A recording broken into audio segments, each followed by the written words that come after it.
down, I know you got me, baby.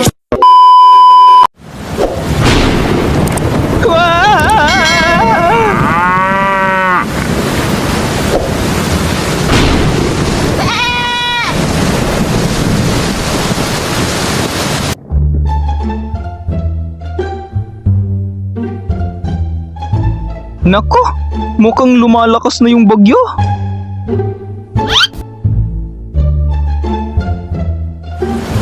Ma, baka mapadpad po yung bubungan natin. Oo nga eh, ang lakas na ng hangin sa labas. Parang kailangan na natin ng mga pabigat. Ma, alam ko na po. O ano? Siton na lang po ilagay natin dun. Ha?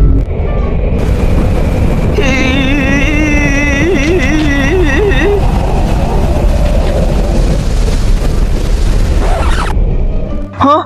Ayoko nga. Tsaka bakit ako? Di naman ako yung pabigat dito ah. Ikaw na lang kuya. At bakit naman ako? Ha?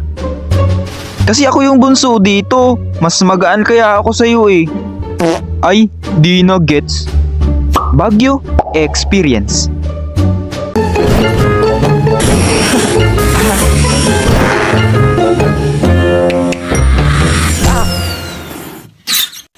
Aray.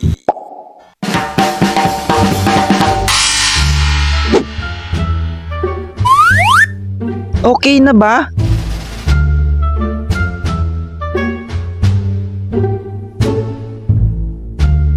Konti pa. Oh, ayan. Okay na ba yan? Ipihit mo pa. Ipakanan mo. Mas lumalabo eh. Oo na. Teka lang. Oh, ayan na anak. Malinaw na.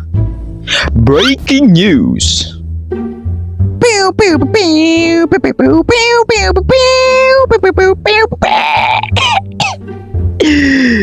Breaking news sa ating ulat panahon. Ito ang balitang news. Magandang umaga sa atin mga kababayan. Narito na nga ang nagbabagang balita na kani-kanina nga lang ay napaso pa ako sa balitang ito. Anyway, narito na ang update sa ating ulat panahon na kamakailan lang ay pumasok na sa area of responsibility ang bagyong nagngangalang Kuan. Ang bagyong Kuan ay tinatayang aabot sa signal number 5. Signal number 5? Oo, tama ang narinig ninyo at itong bagyong Kuan nga ay tatama sa buong Kabikolan. Buong Kabikolan? Oo, tama ulit ang narinig ninyo at asahan na ito ay maglalandfall na bukas ng alas 3 ng hapon. Alas 3 ng hapon? Ay hindi. Hindi na lang hapon, umaga na lang kaya ha? Tsaka kanina pa kayo ha? Kayo na lang kaya ang mag-report dito ha? Pwede patapusin nyo muna ako ha?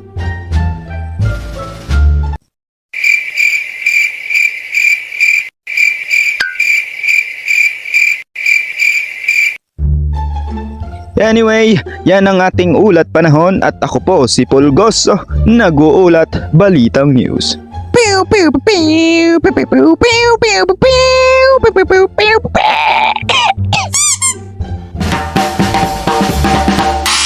Alam nyo ba nung bata pa ako, tuwang-tuwa ako kapag may paparating na bagyo. Alam nyo na, walang pasok, tsaka kasi pagkatapos bumagyo ang daming nagsisibagsakan na buko.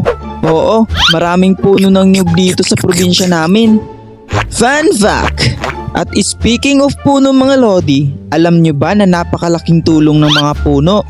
Kasi kapag mayroong bagyo, sila yung humaharang sa malakas na hangin. At kinokontrol ng mga puno ang pagbaha at paglandslide ng lupa. Kaya mga lodi, panatilihing masagana ang puno sa inyong lugar ha. Yun lang. So ibig sabihin po Kuya Ton, safe pala dyan sa inyo tuwing may bagyo? Hindi pa rin? Bakit po?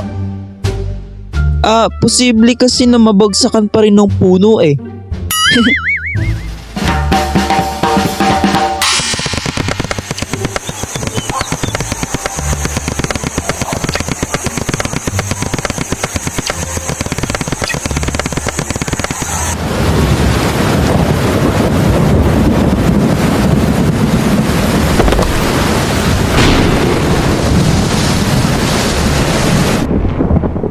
Grabe, ang dilim, nakakatakot.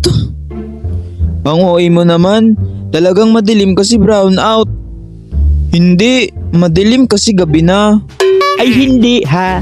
Madilim na kasi dumidilim na paningin kasi sa ka-OA-han mo ha. Tumigil na nga kayong dalawa. Bumabagyo na, nagbabangayan pa rin kayo. Mukhang mapapadpad na yung kalahati ng bubong natin. Halatay, anong gagawin natin? Kumalma kayo, hindi yan maaano ng hangin. Mahigpit kaya ang pagkakatali ko niyan.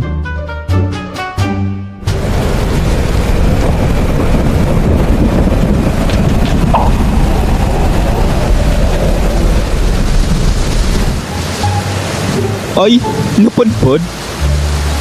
Halatay, babahain yung loob ng bahay natin. Ma, natatakot na po ako. Halika kayong mga anak, manalangin na lang tayo. Father God, tulungan niyo po kami. Ilayo niyo po kami sa anumang kapahamakan. Kami po ay nananawagan sa inyo. Nagabayan niyo po kami hanggang sa pagtila ng malakas na hangin at ulan. Salamat po, Ama. In Jesus' name we pray. Amen.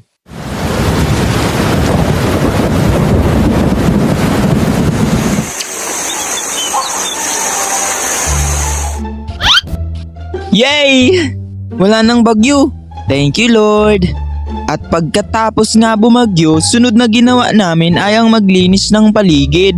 Tulad ng paglilimas ng tubig sa loob ng bahay. At sa labas naman ay ang pagliligpit ng mga natumbang puno. At ako naman bilang bata, imbis na makatulong, inatupag pa ang paglalaro.